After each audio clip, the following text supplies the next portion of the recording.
All right, dear souls, thank you very much for joining me today. Today I'm going to be addressing grief from spiritual perspective, from spiritual awakening perspective, and also from childhood trauma perspective. I'm assuming if you are watching this video, you are experiencing grief. And if your grief is connected to your childhood trauma, you might think, well, I'm not really resonating with spiritual grief. I have to reassure you that both are connected, very much intertwined, because your spiritual or your childhood grief that you are experiencing is very much connected to your awakening that's going to follow.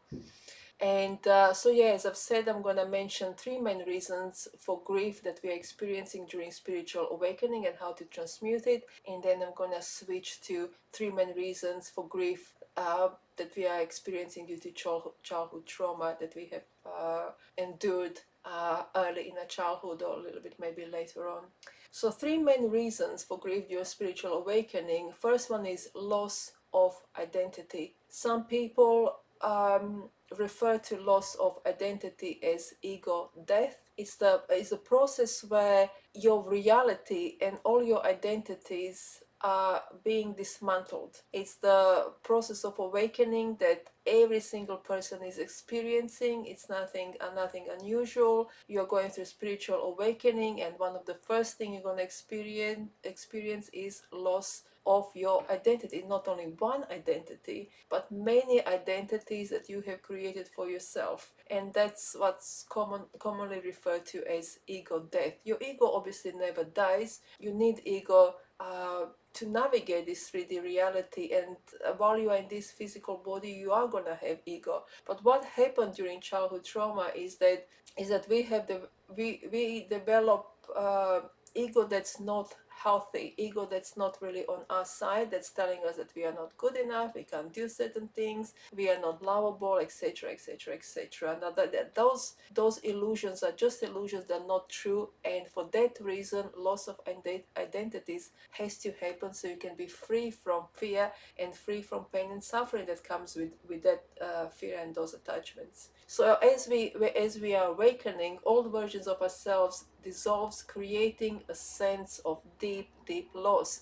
And that deep loss comes from a place of confusion. You don't know who you are. You might find yourself in situation where you might feel extreme sadness for the loss of those identities, because you've been carrying them with you for such a long time, and suddenly to lose them, you might be thinking to yourself, oh my goodness, I've been carrying this identity for 40 years, and then you might be thinking, I lost 40 years of my life believing these identities and this reality, and now it's all gone. And that's really hard for so many people.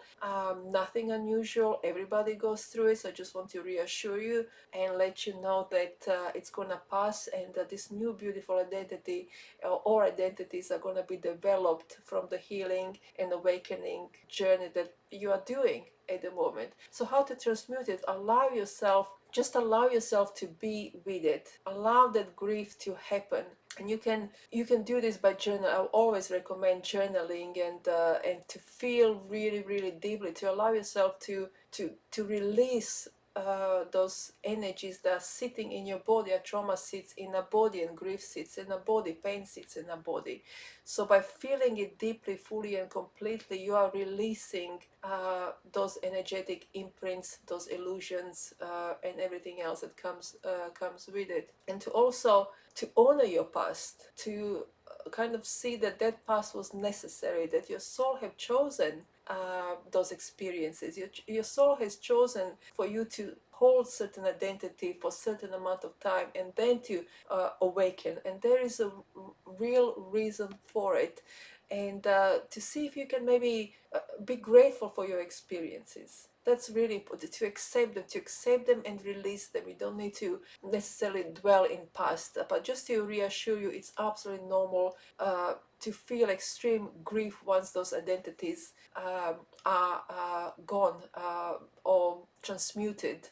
But rest assured that the new, much better, much higher version of yourself is going to be born out of that one.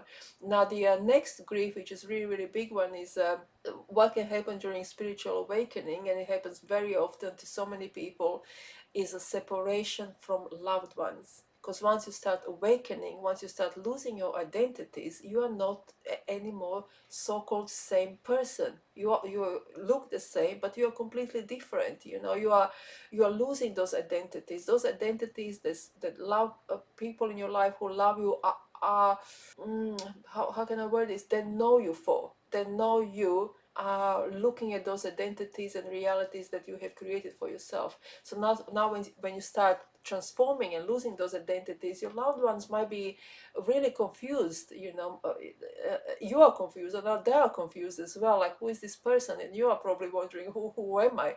There is a video that I made last week, I think on Wednesday. Very important question: who am I? So maybe it will be good for you to kind of jump there and have a look. So awakening shift our frequency, sometimes creating distance from relationship that no longer align with our frequency. And in those moments, allow yourself to grieve. Allow yourself to grieve those people. And there might be your family members, your partners, your colleagues, your friends. They're gonna be dropping off because you're just not aligning with them anymore. Their frequency are not aligned with your frequency. You have a much bigger purpose now in life. You are in a motion to reach the most highest version of yourself, and to follow your purpose. And if there are people in your life that are not vibing with you, they have to drop so you can reach your highest set of consciousness that you have agreed to reach before you actually came to this beautiful planet. Also, another grief that's everybody is experiencing. All those three, everybody is experiencing during awakening. But the other one, you're gonna be awakened to. You're gonna be feeling deeply, because you're a deep feeler, aren't you? You're gonna be feeling deeply this collective suffering that we are experiencing in the world, and you're gonna be grieving that pain and suffering that you are seeing all around you, and you're gonna be trying to find a way how to actually help humanity through your creativity, through your writing, painting, music, or maybe just talking, just going for a walk and offering smile or kind word to a stranger. But also that realization of our reality, how it is, and how we are all manipulated and controlled by fear, by societal structure. It's gonna cause you to feel lots of compassion, and with that compassion it's gonna come grief for humanity, for people. And you're gonna be seeing how everybody is actually creating their own reality, and they don't even know they're creating the pain and suffering to themselves and people around them and animals and nature. And how to transmute it, and to channel your emotions into compassion, conscious actions means instead of judging people and situations around you, you are approaching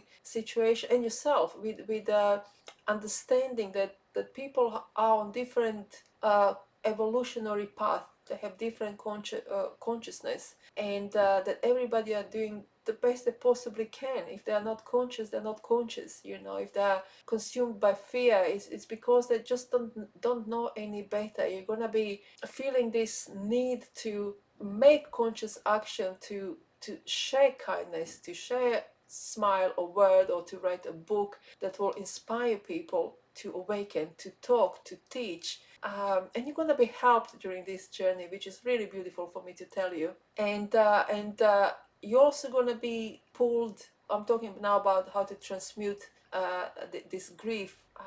Once you start awakening to collective suffering, you're going to realize that your light that you shine is contributing to collective transformation.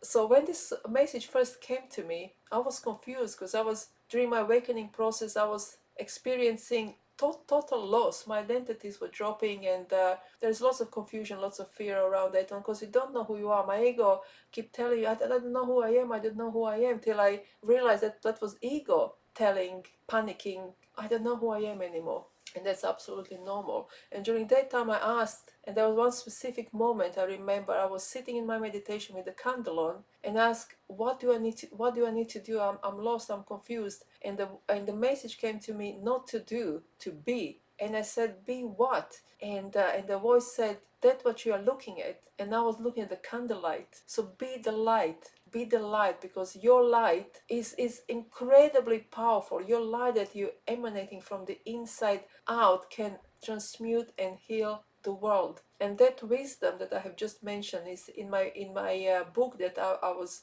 encouraged to write by my higher selves, to help other souls like myself, like yourself, and everybody else. We are all in this together, really, called the Divine Path, the collection of cosmic wisdoms. If you're interested, I might put it in the link below. So that's about. I'm gonna briefly really touch on the three main reasons for grief, and how to deeply feel and overcome it in connection to childhood trauma. So you're gonna see some similarities. So and your awakening is very much connected with your childhood trauma. You know, your childhood trauma pushes you into your awakening. So three main reasons for grief. Well, you actually you're gonna be grieving loss of unmet needs and innocence that you have lost as a child due to childhood abuse, childhood neglect, and any kind of childhood trauma that you might have experienced. You've been grieving the love that you haven't felt, the safety that you haven't felt, or and all the opportunities that you have missed along the way because you didn't believe that you are worth of success, that you are worthy of love. As a child, and that can be really deep. That wound is really, really deep. So how to actually overcome this one is to allow yourself to feel your emotions. As I said at the beginning of this video, it's extremely important to feel deeply rather than just understanding it with your mind consciousness. You are trying to feel deeply all the grief, all the sadness, all the loss, all the innocence that's been lost, all the missed opportunities that you have had, or you're feeling, or perhaps you are feeling that you have missed in your adulthood due to the fact that you were not given love, you were not supported emotionally or physically, or however you have experienced it. So acknowledge the sadness, feel it in your body, sit with it, and see if you can work with your inner child, reparent your inner child through inner child workshop that I do on Inside Timer, or through the books, or through your journaling, or working with a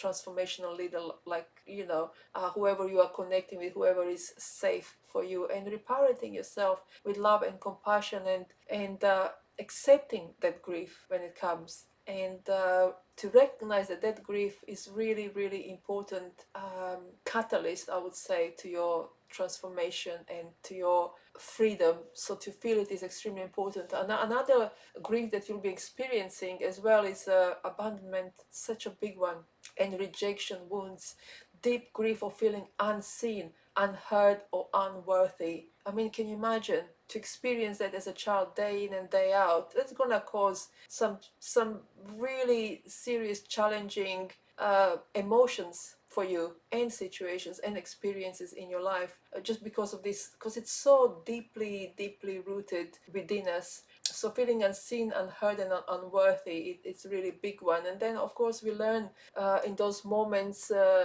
we truly believe that's who we are. We sadly, truly, honestly believe that we are not worthy, that we are not worthy of being seen, that we are not worthy of being heard or loved. So how to overcome it? Very similar to the first one, to sit with the pain. Again, sit with the pain, talk to spiritual healer, spiritual guide that you trust, therapist, to talk those difficult emotions through and breathe through it, and remind yourself that you are now safe, loved, and whole. So sometimes this repetition, this mantra is so important. Even if you at the beginning maybe don't believe it, just put it around your place, stick it on your mirror, in your car, and just keep reminding yourself, even when you're totally crushed, find that little spark of love for you and compassion. And when the grief comes, allow yourself, because now you can give love to yourself. You don't need to wait for someone to give you that love. You are allowing yourself that grief and that pain and that suffering, and just cry it out and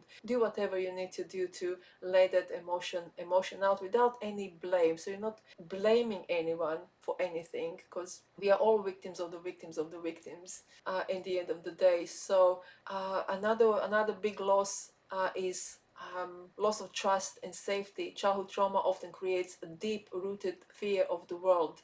So you might be experiencing extreme shyness, social anxiety, anxiety in general to show up for yourself, to show up in the world, and to show yourself authentically to the world, and to share your beautiful gifts with the world, because you don't trust yourself. And that grief can be, every grief is really, really deep, but this one can be so deep because trust is so essential for us to be able to trusting ourselves, to be able to show ourselves authentically, and to know that we are this amazing divine beings who have come here on this earth not to be punished, but to bring gifts to ourselves and to the humanity, so we can all heal, so we can all transmute pain and suffering and free ourselves from it. And that is your purpose. That's why you have experienced so much pain, so you can be reborn and you can share your gifts, share what you have learned during those experiences from a point of love, forgiveness, compassion, kindness for yourself and for everything and everyone else in existence. Thank you so much for joining, and I wish you all the best.